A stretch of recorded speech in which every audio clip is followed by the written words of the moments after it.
Hello students, welcome back to my YouTube channel educational television. आज हम पढ़ने वाले हैं सॉल्यूशंस के बारे में। ठीक है, सॉल्यूशंस क्या थे? कल हमने किया था homogeneous mixture. It is a homogeneous mixture of two or more substances, दो या दो से ज़्यादा सब्सटेंसेस का होमोजीनियस मिक्सचर, यानी कि कंपोजिशन क्या रहने वाली है? यूनिफॉर्म। अब सॉल्यूशंस की जब भी बात करते हैं तो जनरली हम सोचते हैं कि वो लिक्विड ही होता है ना। सॉल्यूशन हमेशा किस में प्रेजेंट होता है? लिक्विड फॉर्म में। अब लिक्विड फॉर्म में सॉल्यूशन प्रेजेंट होता है तो हम समझते हैं कि उसमें या तो सॉलिड या लिक्विड या गैस, इन तीनों में से कोई भी एक सब्सटेंस डिसॉल्व है। मेन कंपोनेंट लिक्विड है और उसमें कोई एक चीज़ इन तीनों में से डिसॉल्व हो रखी है तो वो लिक्विड सॉल्यूशन है। बट एक्चुअली सॉलिड सॉल्यूशन भी एग्जिस्ट करते हैं, लिक्विड सॉल्यूशन भी और गैसेस सॉल्यूशन भी। एक एक करके पढ़ते हैं। सॉलिड सॉल्यूशन एलॉयज जो है वो सॉलिड सॉल्यूशंस है हमारे पास। ये मिक्सचर होते हैं किसके? दो या दो से ज़्यादा मेटल्स, अगर इनको मिक्स करो तब भी एलॉयज बनेंगे, या फिर एक मेटल लो और एक नॉन मेटल लो, उनको मिक्स करो तब भी एलॉय की फॉर्मेशन होने वाली है।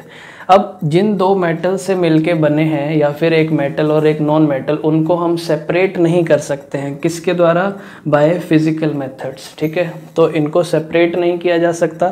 थर्ड चीज़, कंपोजिशन वेरिएबल है। एक अगर एलॉय हमारे पास बन रहा है दो मेटल से मिलके, जिसमें एक मेटल 40% है, दूसरा 60% है, तो उसकी वेरिएबिलिटी भी चेंज हो सकती है। ठीक है, कि अगर एक मेटल जो है वो 30% यूज़ हो, दूसरा 70% यूज़ हो, तो कंपोजिशन में वेरिएशन आ सकता है।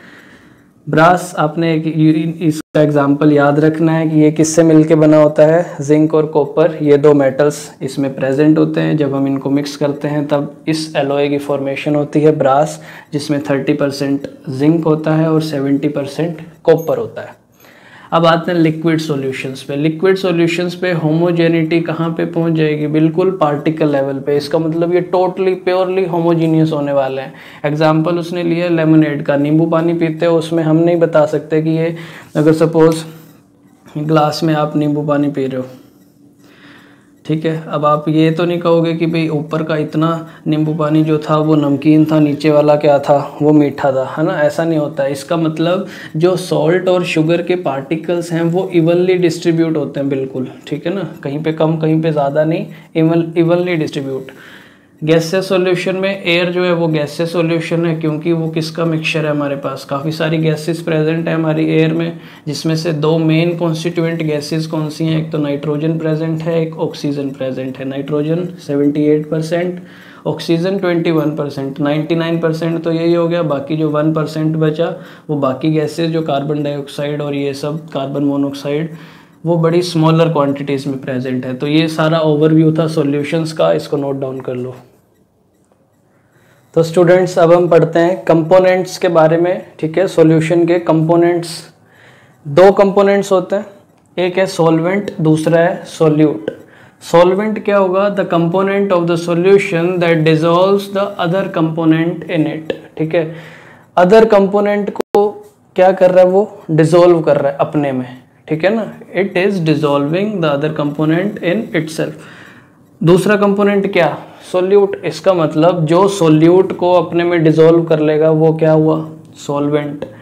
सोल्यूट क्या हुआ? The component of the solution that is dissolved in the solvent. तो सॉल्वेंट में डिसॉल्व होने वाला कंपोनेंट सोल्यूट, और जो दूसरे कंपोनेंट को अपने में डिसॉल्व कर ले वो सॉल्वेंट। तो जिसको डिसॉल्व अपने में करवाना है किसी को, वो हमेशा क्या होगा? लार्जर अमाउंट में प्रेजेंट होगा, और जो डिसॉल्व हो रहा है वो हमेशा लेसर अमाउंट में प्रेजेंट होगा। एग्जांपल्स देखते हैं हम, उसमें हम पता करते हैं क्या सोल्यूट है क्या सॉल्वेंट है। सबसे पहला, शुगर डिसॉल्व्ड इन वाटर। चीनी पानी में घोल रहे हैं, क्या बन रहा है? Sugar solution. Solute sugar, solvent water. क्यों? क्योंकि डिसॉल्व क्या हो रहा है? शुगर डिसॉल्व हो रही है किसमें? वाटर में। तो जो डिसॉल्व होता है वो क्या है? सोल्यूट, और जिसमें डिसॉल्व होता है वो क्या है? सॉल्वेंट। ठीक है ना। आयोडीन अल्कोहल में डिसॉल्व होगी तो उस सॉल्यूशन को कहते हैं टिंक्चर ऑफ आयोडीन। तो सोल्यूट क्या हुआ? आयोडीन, क्योंकि आयोडीन किस में डिसॉल्व हो रही है? अल्कोहल में। सॉल्वेंट क्या हुआ? अल्कोहल। बाकी जो एयरेटेड हमारे पास जो सॉफ्ट ड्रिंक्स होती हैं, कोल्ड ड्रिंक्स चाहे सोडा वाटर, उसमें कार्बन डाइऑक्साइड प्रेजेंट होती है। जब ये हम ओपन करते हैं करके गैस निकलती है, और फिर सॉल्वेंट जो मेन उसमें कंपोनेंट प्रेजेंट होता है वो होता है वाटर। तो इसमें सोल्यूट की स्टेट क्या है, सॉलिड, और ये किस में डिजोल्व हो रहा है, लिक्विड में। इसमें सोल्यूट आयोडीन सॉल्ट है, ये भी क्या है हमारे पास, सॉलिड, और सॉल्वेंट अल्कोहल, इसकी स्टेट क्या होती है, लिक्विड।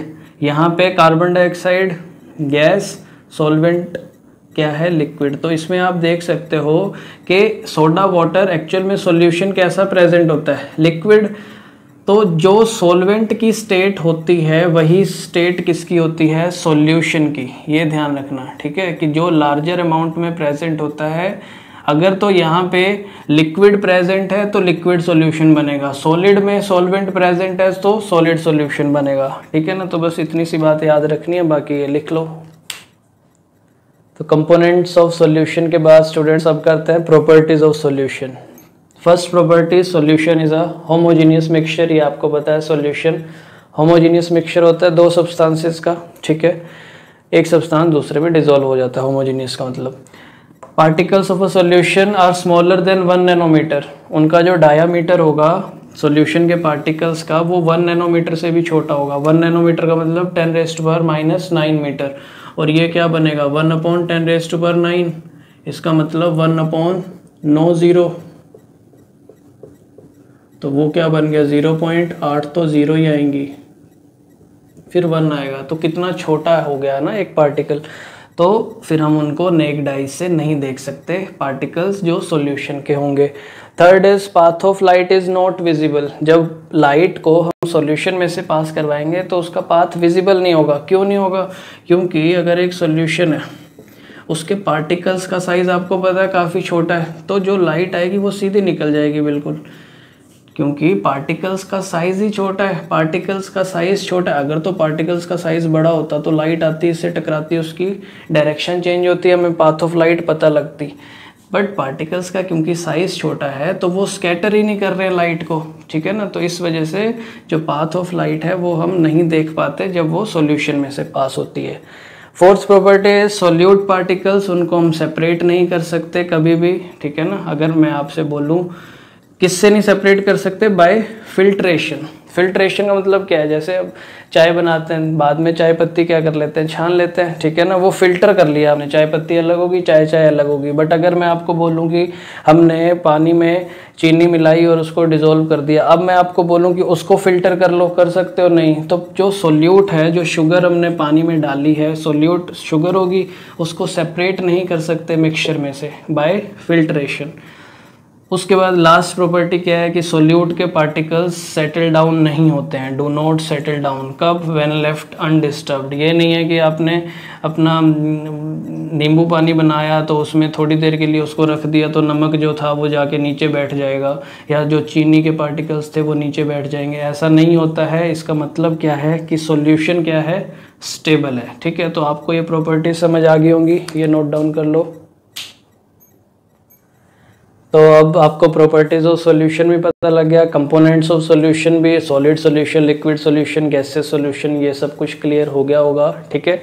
अब जल्दी से वीडियो को लाइक कर दो, शेयर कर दो, कमेंट बॉक्स में एक अच्छा सा कमेंट टाइप कर दो, और अगर चैनल नहीं सब्सक्राइब किया तो चैनल को भी सब्सक्राइब कर लो, क्योंकि अब आपको वीडियो लेक्चर्स 9th क्लास के मैथमेटिक्स के भी जल्दी इस चैनल पर देखने को मिलेंगे, ठीक है।